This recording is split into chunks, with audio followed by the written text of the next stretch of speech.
ಅವರು ನಮ್ಮೆಲ್ಲರ ಆರೋಗ್ಯ ಕಾಪಾಡೋರು, ತಾಯಿ ಮಕ್ಕಳ ಮೇಲೆ ಕಾಳಜಿ ವಹಿಸಿ ರಕ್ಷಣೆ ಮಾಡೋರು. ಆದ್ರೆ ಇದೀಗ ಅವರನ್ನೇ ಕಾಪಾಡೋರು ಯಾರು ಇಲ್ಲದಂತಾಗಿದೆ. 6 ದಿನಗಳಿಂದ ಪ್ರತಿಭಟನೆ ನಡೆಸ್ತಾ ಇದ್ರು ಯಾವೊಬ್ಬ ಸಚಿವರಾಗ್ಲಿ ಅಧಿಕಾರಿಗಳಾಗ್ಲಿ ಇವರತ್ತ ತಿರುಗಿಯೂ ನೋಡಿಲ್ಲ.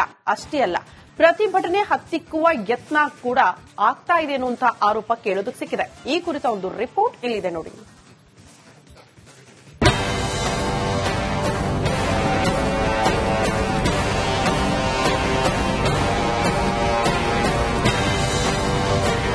ಕತ್ತಲಲ್ಲೇ ಮೊಬೈಲ್ ಟಾರ್ಚ್ ಹಿಡಿದು ಪ್ರತಿಭಟನೆ, ಸರ್ಕಾರದ ವಿರುದ್ಧ ಆಕ್ರೋಶ, ಧಿಕ್ಕಾರ, ಬೇಕೇ ಬೇಕು, ನ್ಯಾಯ ಬೇಕು ಅನ್ನೋ ಘೋಷಣೆ. ಮತ್ತೊಂದೆಡೆ ಮಹಿಳೆಯರ ಕಣ್ಣೀರು.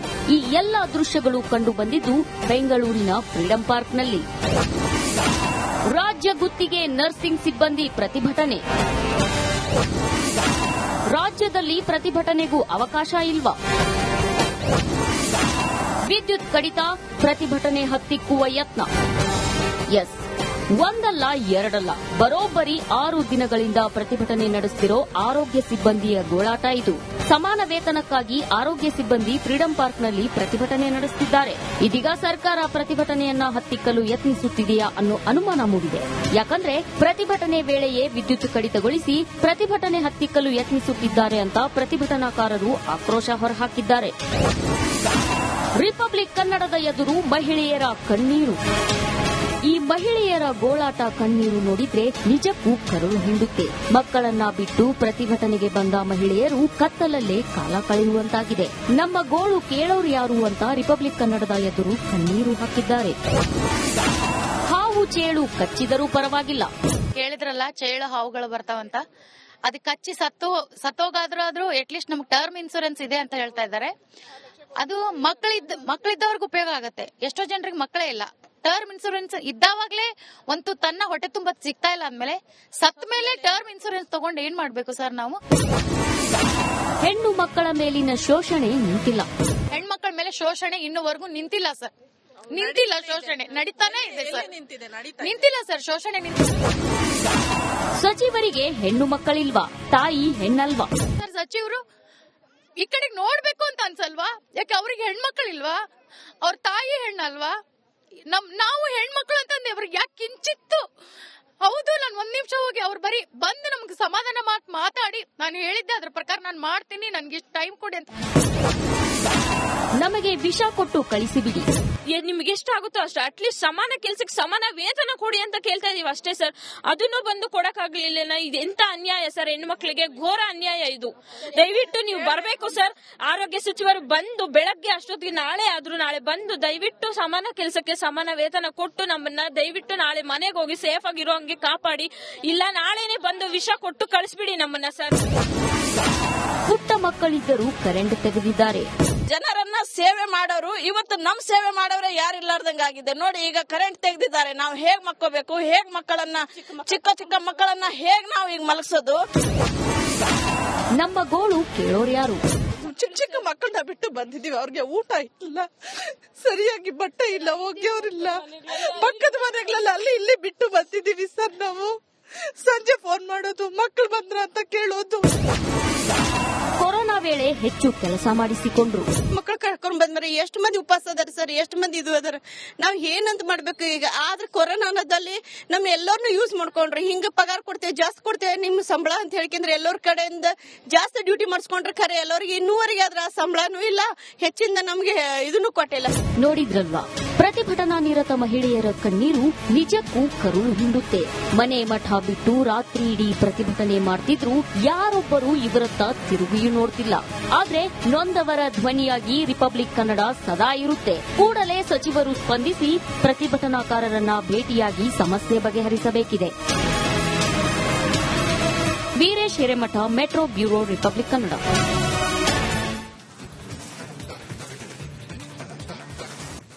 ಅವರು ನಮ್ಮೆಲ್ಲರ ಆರೋಗ್ಯ ಕಾಪಾಡೋರು, ತಾಯಿ ಮಕ್ಕಳ ಮೇಲೆ ಕಾಳಜಿ ವಹಿಸಿ ರಕ್ಷಣೆ ಮಾಡೋರು. ಆದ್ರೆ ಇದೀಗ ಅವರನ್ನೇ ಕಾಪಾಡೋರು ಯಾರು ಇಲ್ಲದಂತಾಗಿದೆ. 6 ದಿನಗಳಿಂದ ಪ್ರತಿಭಟನೆ ನಡೆಸ್ತಾ ಇದ್ರು ಯಾವೊಬ್ಬ ಸಚಿವರಾಗ್ಲಿ ಅಧಿಕಾರಿಗಳಾಗ್ಲಿ ಇವರತ್ತ ತಿರುಗಿಯೂ ನೋಡಿಲ್ಲ. ಅಷ್ಟೇ ಅಲ್ಲ, ಪ್ರತಿಭಟನೆ ಹತ್ತಿಕ್ಕುವ ಯತ್ನ ಕೂಡ ಆಗ್ತಾ ಇದೆ ಅನ್ನುವಂಥ ಆರೋಪ ಕೇಳೋದಕ್ಕೆ ಸಿಕ್ಕಿದೆ. ಈ ಕುರಿತ ಒಂದು ರಿಪೋರ್ಟ್ ಇಲ್ಲಿದೆ ನೋಡಿ.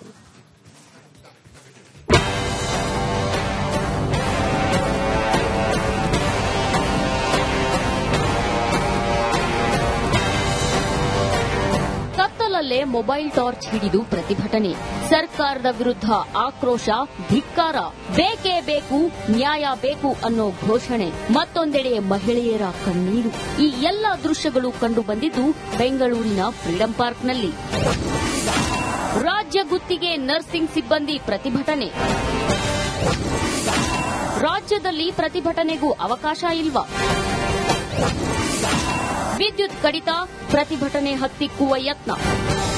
ಎಸ್, ಒಂದಲ್ಲ ಎರಡಲ್ಲ, ಬರೋಬ್ಬರಿ 6 ದಿನಗಳಿಂದ ಪ್ರತಿಭಟನೆ ನಡೆಸುತ್ತಿರೋ ಆರೋಗ್ಯ ಸಿಬ್ಬಂದಿಯ ಗೋಳಾಟ ಇದು. ಸಮಾನ ವೇತನಕ್ಕಾಗಿ ಆರೋಗ್ಯ ಸಿಬ್ಬಂದಿ ಫ್ರೀಡಂ ಪಾರ್ಕ್ನಲ್ಲಿ ಪ್ರತಿಭಟನೆ ನಡೆಸುತ್ತಿದ್ದಾರೆ. ಇದೀಗ ಸರ್ಕಾರ ಪ್ರತಿಭಟನೆಯನ್ನ ಹತ್ತಿಕ್ಕಲು ಯತ್ನಿಸುತ್ತಿದೆಯಾ ಅನ್ನೋ ಅನುಮಾನ ಮೂಡಿದೆ.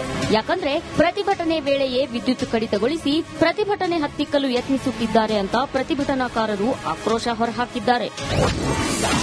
ರಿಪಬ್ಲಿಕ್ ಕನ್ನಡದ ಎದುರು ಮಹಿಳೆಯರ ಕಣ್ಣೀರು. ಈ ಮಹಿಳೆಯರ ಗೋಳಾಟ, ಕಣ್ಣೀರು ನೋಡಿದ್ರೆ ನಿಜಕ್ಕೂ ಕರುಳು ಹಿಂಡುತ್ತೆ. ಮಕ್ಕಳನ್ನ ಬಿಟ್ಟು ಪ್ರತಿಭಟನೆಗೆ ಬಂದ ಮಹಿಳೆಯರು ಕತ್ತಲಲ್ಲೇ ಕಾಲ ಕಳೆಯುವಂತಾಗಿದೆ. ನಮ್ಮ ಗೋಳು ಕೇಳೋರು ಯಾರು ಅಂತ ರಿಪಬ್ಲಿಕ್ ಕನ್ನಡದ ಎದುರು ಕಣ್ಣೀರು ಹಾಕಿದ್ದಾರೆ. ಹಾವು ಚೇಳು ಕಚ್ಚಿದರೂ ಪರವಾಗಿಲ್ಲ. ಕೇಳಿದ್ರಲ್ಲ, ಚೇಳು ಹಾವುಗಳು ಬರ್ತಾವಂತ. ಅದಕ್ಕೆ ಕಚ್ಚಿ ಸತ್ತೋಗಾದ್ರೂ ಅಟ್ಲೀಸ್ಟ್ ನಮ್ಗೆ ಟರ್ಮ್ ಇನ್ಸೂರೆನ್ಸ್ ಇದೆ ಅಂತ ಹೇಳ್ತಾ ಇದ್ದಾರೆ. ಅದು ಮಕ್ಕಳಿದ್ದವ್ರಿಗೆ ಉಪಯೋಗ ಆಗತ್ತೆ. ಎಷ್ಟೋ ಜನರಿಗೆ ಮಕ್ಕಳೇ ಇಲ್ಲ. ಟರ್ಮ್ ಇನ್ಸೂರೆನ್ಸ್ ಇದ್ದಾವಾಗ್ಲೇ ಒಂದು ತನ್ನ ಹೊಟ್ಟೆ ತುಂಬ ಸಿಗ್ತಾ ಇಲ್ಲ ಅಂದ್ಮೇಲೆ ಸತ್ತ ಮೇಲೆ ಟರ್ಮ್ ಇನ್ಸೂರೆನ್ಸ್ ತಗೊಂಡು ಏನ್ ಮಾಡ್ಬೇಕು ಸರ್ ನಾವು?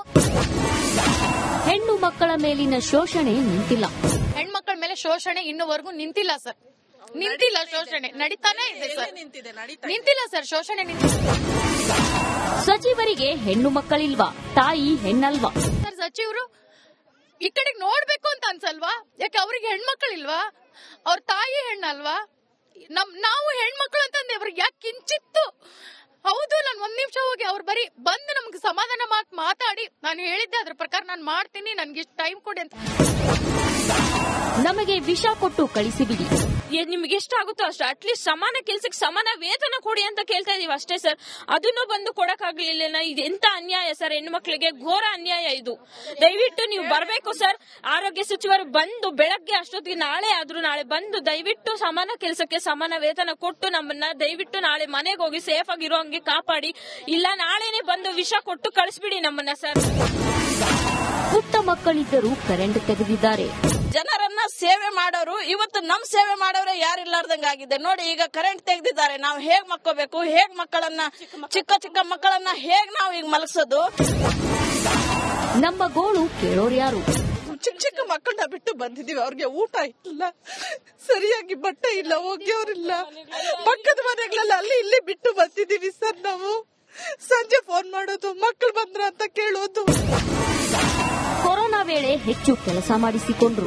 ಮಕ್ಕಳು ಕರ್ಕೊಂಡ್ ಬಂದ್ಮೇಲೆ ಎಷ್ಟು ಮಂದಿ ಉಪವಾಸ ಅದಾರ ಸರ್, ಎಷ್ಟು ಮಂದಿ ಇದು ಅದಾರ.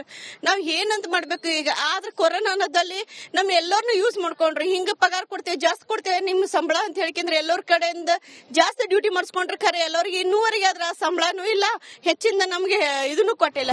ನೋಡಿದ್ರಲ್ವಾ, ಪ್ರತಿಭಟನಾ ನಿರತ ಮಹಿಳೆಯರ ಕಣ್ಣೀರು ನಿಜಕ್ಕೂ ಕರುಳು ಹಿಂಡುತ್ತೆ. ಮನೆ ಮಠ ಬಿಟ್ಟು ರಾತ್ರಿ ಇಡೀ ಪ್ರತಿಭಟನೆ ಮಾಡ್ತಿದ್ರು. ಯಾರೊಬ್ಬರು ಇವರತ್ತ ತಿರುಗಿಯೂ ನೋಡ್ತಿಲ್ಲ. ಆದ್ರೆ ನೊಂದವರ ಧ್ವನಿಯಾಗಿ ರಿಪಬ್ಲಿಕ್ ಕನ್ನಡ ಸದಾ ಇರುತ್ತೆ. ಕೂಡಲೇ ಸಚಿವರು ಸ್ಪಂದಿಸಿ ಪ್ರತಿಭಟನಾಕಾರರನ್ನ ಭೇಟಿಯಾಗಿ ಸಮಸ್ಯೆ ಬಗೆಹರಿಸಬೇಕಿದೆ. Veeresh Hiremath, metro bureau, Republic Kannada.